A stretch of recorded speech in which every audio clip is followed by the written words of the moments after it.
No último vídeo falei extensivamente, mostrei até imagens dos 18 primarcas, falei que eles eram os filhos do imperador, etc. Me recusei a elaborar e a dar exemplos e fui embora como um bom pai brasileiro faz. Mas diferentemente do seu pai, eu voltei com leite. Então hoje vamos explorar detalhadamente quem são esses 18 moleques com problemas paternos e quem são os filhos deles. Primeiramente eu preciso explicar exatamente o que é isso aqui.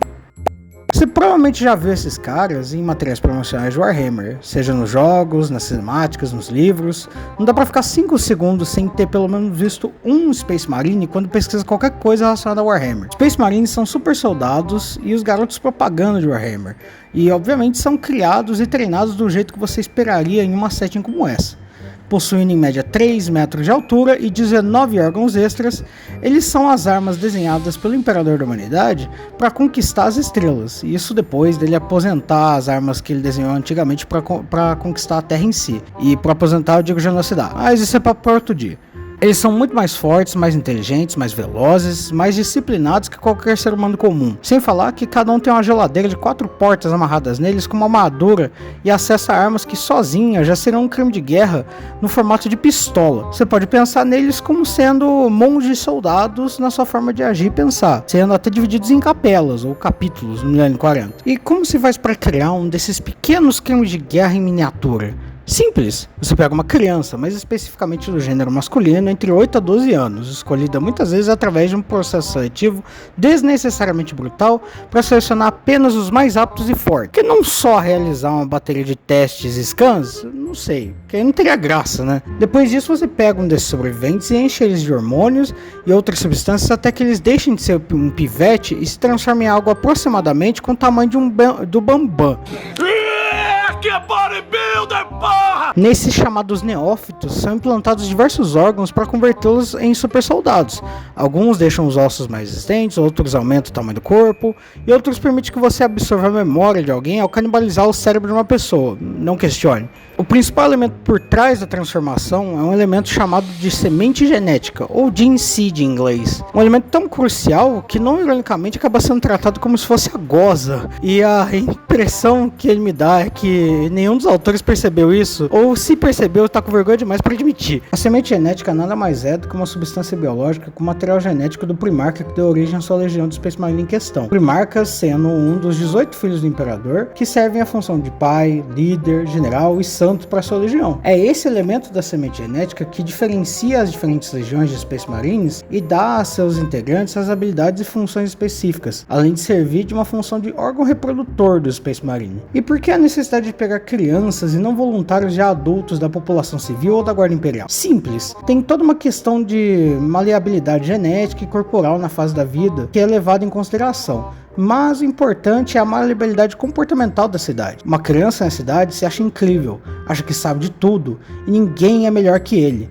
Basta você ver como essas crianças agem jogando Free Fire ou GTA para ter uma noção. E o processo de doutrinação e psicomilitar que eles passam reforça esses traços de superioridade e ego para que eles mantenham eles mesmo depois que essa criança chegar à fase adulta e até mesmo até atingir os 100, 200, 300 anos que os Space Marines veteranos costumam viver. E por que crianças do gênero masculino em específico? Por que descartar 50% da população humana para a criação de super soldado? Bom, eu pessoalmente acredito que seja novamente por motivos de doutrinação psicomilitar. Aquela coisa que vemos até hoje no linguajar militar quando um sargento chama alguém de menininha. Existe uma desculpa na lore sobre a semente genética também, que ela não funciona muito bem em mulheres e tal, mas isso na minha opinião é meio balela e sem graça. Tá me dizendo que um universo com literais magos, magia essa que foi usada para criar os primarcas e é usada em partes para criar os Space Marines, demônios do inferno, tecnologia de rejuvenescimento e modificação genética avançada e literais fungos assassinos, é que a coisa mais inacreditável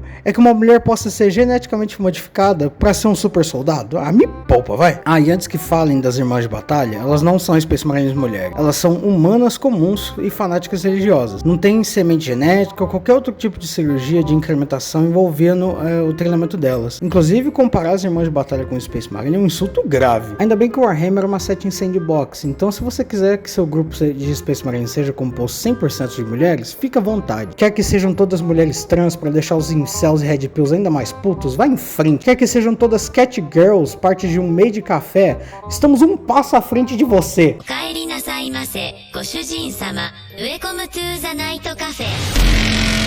Essa é a beleza mágica do universo 40k. Tem explicação plausível para qualquer desgraça que você queira fazer. Para você ter ideia, o primeiro capítulo do Space Marines que a minha amada esposa, que 1000 capivarinhas beijinho em sua testa, criou para as miniaturas que pintamos juntos é um grupo sediado numa lua de queijo, cuja maior exportação é queijo minerado do subsolo, onde todos os membros são exímios cozinheiros e a designação do mestre de capítulo deles é Masterchef. Eu simplesmente amei isso. Enfim, divagações à parte, como dito até agora há pouco, os grupos diferentes de Space Marines são derivados em legiões no milênio 30 ou derivados em capelas no milênio 40. Cada um mantendo seus estilos, temas, doutrina militar, especialidades e tradições. Cada legião de Space Marine é derivado de um primarca. Esses são os 18 filhos que o Imperador da Humanidade criou em laboratório para serem a base das legiões de Marines e que foram sumariamente atirados para tudo quanto é canto na galáxia pela mãe deles num ritual, na esperança que qualquer lugar que eles caíssem seria melhor do que o destino que o pai deles tinha reservado. Sendo assim, vamos falar sobre cada um separadamente, sendo que eu vou me aprofundar ainda mais em cada um de forma individual em vídeos futuros.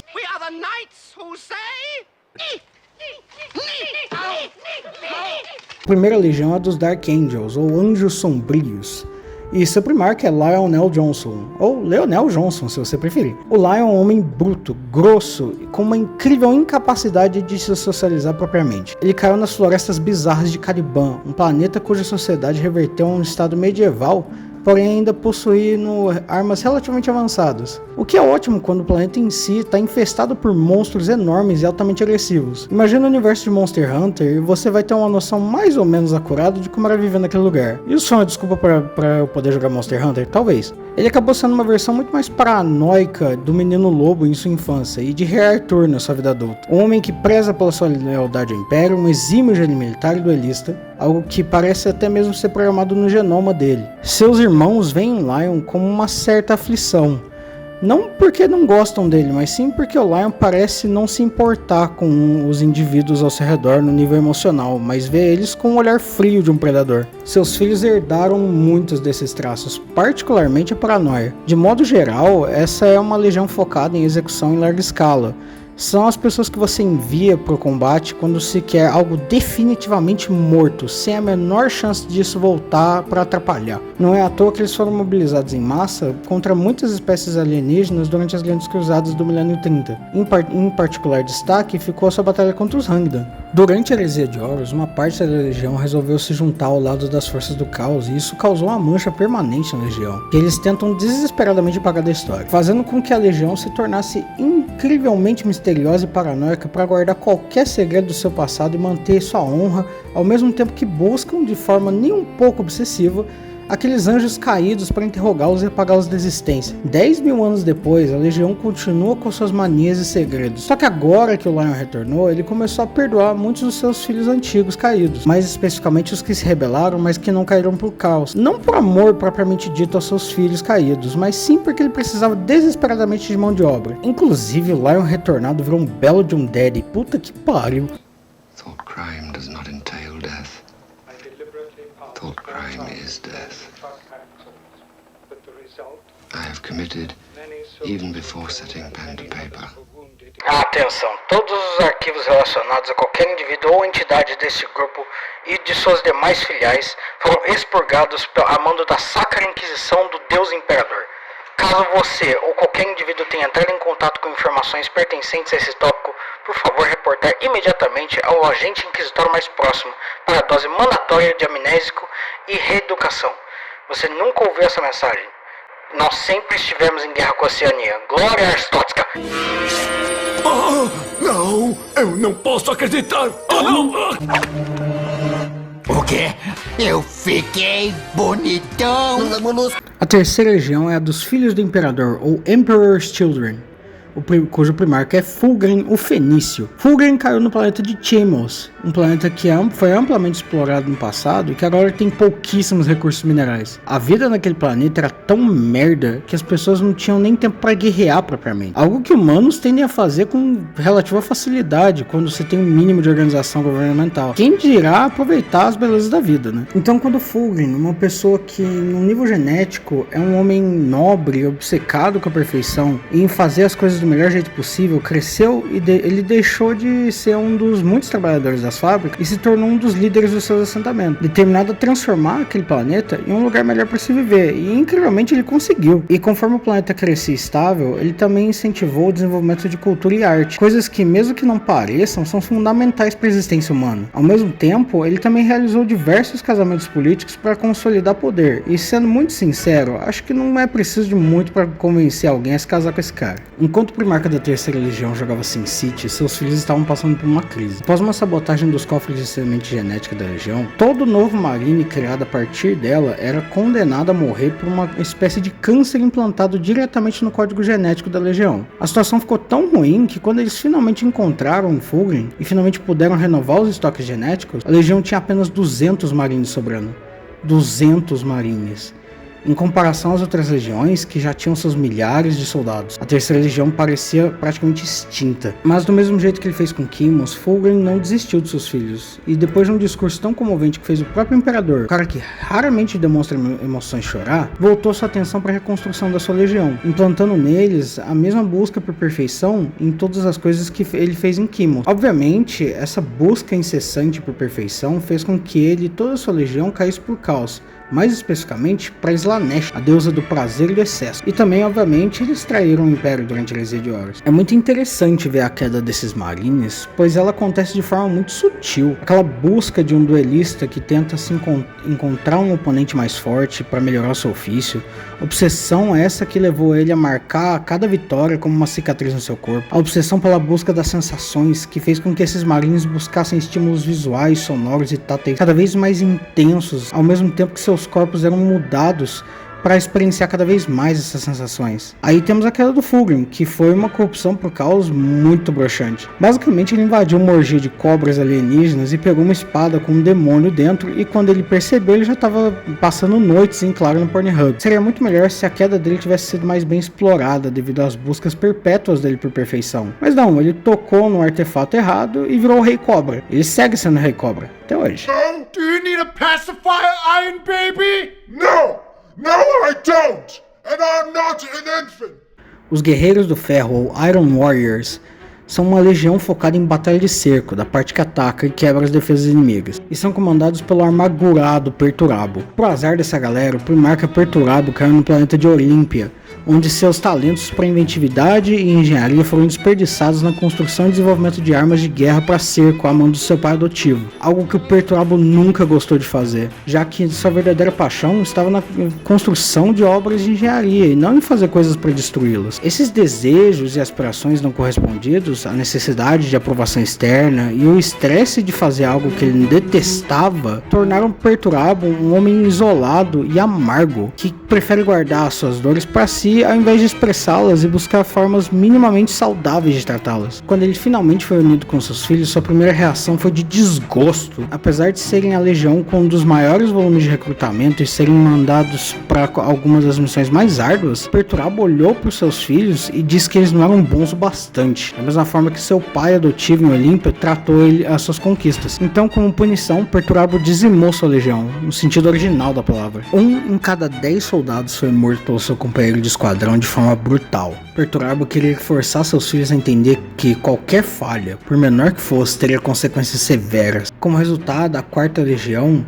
que já era amargurada por ser lançada nas tarefas mais difíceis que ninguém queria fazer, acabou ficando ainda mais paranoica e frustrada com o seu primarca na liderança, já que Perturabo constantemente os forçava a realizar tarefas cada vez mais exaustivas e perigosas, sem dar nenhum reconhecimento em troca. Não importa o quão heróico você era, ou quão bons eram seus feitos, se você não era capaz de analisar os dados e desenvolver estratégias de forma rápida e adequada, você não significava nada para a Legião, se tornando cada vez mais nihilistas no processo. Os Guerreiros do Ferro têm uma rixa histórica com outra legião, os Punhos Imperiais, já que aos olhos dos filhos de Perturabo, os Punhos Imperiais tiveram tudo que eles sempre quiseram. Isso é especialmente visível com Perturabo, que olhava para seu irmão Rogal Dorn e via alguém que era favorecido pelo pai, que era escolhido para realizar as tarefas que o Perturabo tanto desejava fazer, como por exemplo desenhar e construir o Palácio Imperial. Perturabo, em sua forma de liderar, lembra muito aqueles chefes ou donos de empresa que pedem tudo para um funcionário e não dizem nada, nem um obrigado de volta. Aqueles homens fechados e ranzinzas que querem que tudo seja do jeito deles e da forma que eles esperam.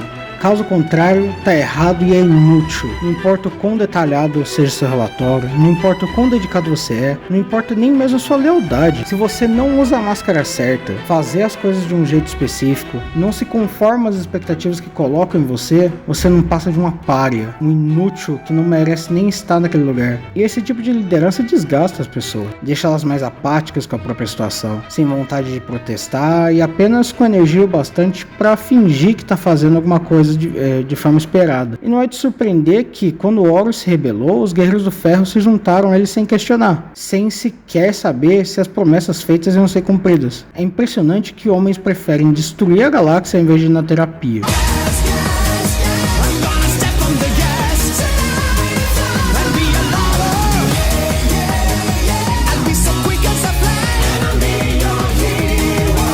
Os Cicatrizes Brancas, ou White Scars, são uma legião com foco muito grande na velocidade e mobilidade em combate. Seu primarca é Jagatai Khan, o Khan entre Khans. Com esses nomes é óbvio que eles foram inspirados nos mongóis, desde o visual até os aspectos da sua cultura. Jagatai cresceu em Shuggoris, ou Mundos Planos, um lugar com vastas estepes e uma cultura e tecnologia bem tribal, baseada fortemente nas culturas nômades mongóis da vida real, incluindo até mesmo os cavalos. Tal qual Gengis Khan na vida real, Jagatai conquistou seu mundo tribo a tribo com rapidez, brutalidade e eficiência. Quando Khan foi reunido a seus filhos, ele instaurou essas mesmas táticas de combate à sua legião, trocando os cavalos por motos de combate e outros veículos de alta mobilidade. Inclusive, essa é uma legião que não gosta de fazer muito uso de dreadnoughts, porque ser colocado num desses sarcófagos é uma limitação muito grande para um guerreiro com esse estilo de combate veloz. A Quinta Legião, apesar de muitas vezes ser resumida ao estereótipo da velocidade, é uma legião incrivelmente filosófica e sábia, dominando muito bem a paciência. Eles não buscam glória em combate ou qualquer outro tipo de reconhecimento propositalmente, pois sabem muito bem que esses títulos e honrarias não fazem deles automaticamente pessoas ou guerreiros melhores. Ao mesmo tempo, eles são frios o bastante para calcular que essas mesmas honrarias podem se tornar suas fraquezas. Um dos seus maiores feitos durante a heresia de Horus foi simplesmente quebrar a expectativa de todos ao fazer o que ninguém poderia prever. Com Horus tentando recrutá-lo e sua lealdade nominal ao Imperador mantendo ele no lugar, Jagatai surpreendeu a todos quando ele resolveu simplesmente sentar e esperar até ter mais informações primeiro. O próprio Jagatai é infame por constantemente descer o cacete verbal em seus irmãos sem a menor preocupação, especialmente porque ele tá certo na maioria das vezes, até mesmo usando o chicote verbal contra os próprios filhos que tentaram se rebelar durante a heresia.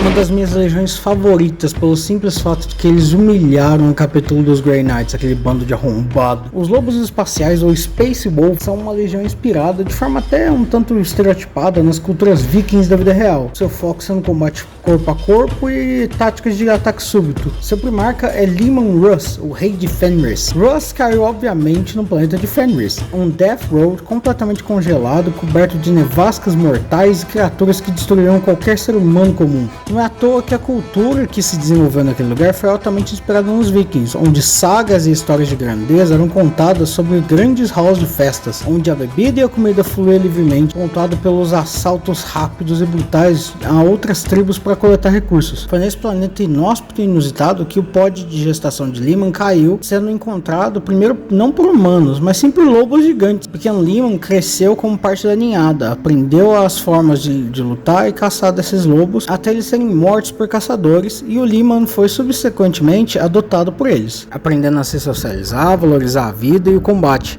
e mais importante, a festejar e ser feliz.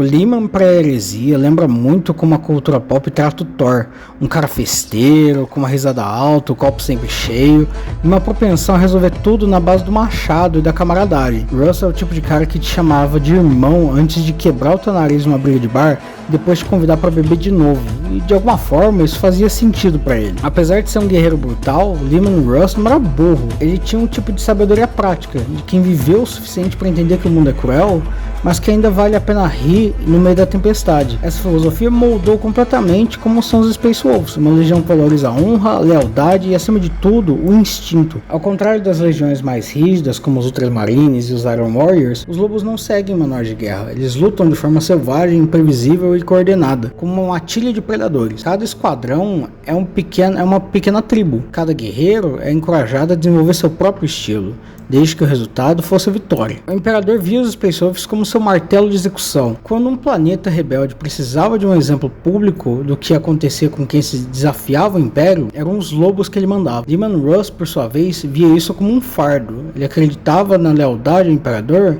mas detestava ser usado como um cão de caça, especialmente contra os seus próprios irmãos Primarca. O exemplo mais doloroso disso foi no saque de Prospero. Russ foi enviado para prender Magnus o Vermelho, mas as ordens foram manipuladas por Horus e mudadas para uma de extermínio, e é exatamente isso que ele fez. Fenris caiu sobre Prospero como uma tempestade de aço e fúria. O planeta dos Mil Filhos ardeu, e Lehman nunca mais foi o mesmo depois daquilo. Essa guerra entre irmãos marcou profundamente os Space Wolves, que começaram a se ver como párias, guerreiros que cumpriam ordens, mas pagavam o preço com sua alma e sangue. É por isso que, depois da heresia, os filhos de Russ se tornaram mais isolados, mais desconfiados do poder central do Império. Eles mantêm a fé no Imperador, mas não confiam em ninguém que se diga autoridade. É claro que, apesar de toda essa tragédia, ainda são os caras que terminam a batalha com um brinde e uma boa história sobre quem matou o maior bicho no campo de batalha. Os Space Wolves são uma mistura perfeita de brutalidade e coração. Guerreiros que lembram que lutar é uma arte, mas viver também é.